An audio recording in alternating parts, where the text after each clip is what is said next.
कोल्हापुरात अंबाबाई मंदिरातील गरुड मंडपाच्या पुनर्बांधणीच्या कामाला सुरुवात काळानुसार लाकडाला वाळवी लागल्याने गरुड मंडपाच्या पुनर्बांधणीचं काम हाती घेण्यात आलंय। गोंदिया जिल्ह्याला आदिवासी जिल्ह्याचा दर्जा मिळण्यासाठी शासन दरबारी प्रयत्न करणार अनुसूचित जमाती कल्याण समितीचे सदस्य आमदार राजू तोडसाम यांची प्रतिक्रिया। धुळ्यात अवैध वाळू आणि मुरुम उपसा करणाऱ्या माफियांचा हैदोस, महसुली अधिकाऱ्यांच्या दुर्लक्षामुळे गौण खनिजांचं अवैध उत्खनन करणाऱ्या माफियांचा हैदोस वाढला। माफियांकडून शासकीय रॉयल्टी बुडवल्याचाही प्रकार समोर। धुळ्यातील कापडणा गावात शुद्ध पिण्याच्या पाण्यासाठी ग्रामस्थांचं थाळीनाद आंदोलन। ग्रामपंचायत कार्यालयासमोर तरुणांनी आणि ग्रामस्थांनी केलं थाळीनाद आंदोलन।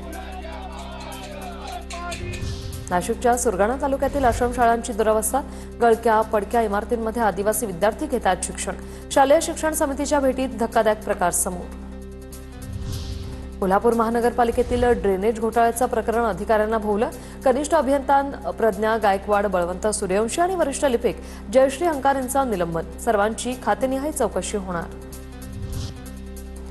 महाराष्ट्रात वाघांची संख्या 257% वाढली। व्याघ्र प्रकल्प उभारण्यासाठी जोरदार प्रयत्न, त्यामुळे वाघांच्या संख्येत वाढ। सध्या राज्यात 446 वाघ।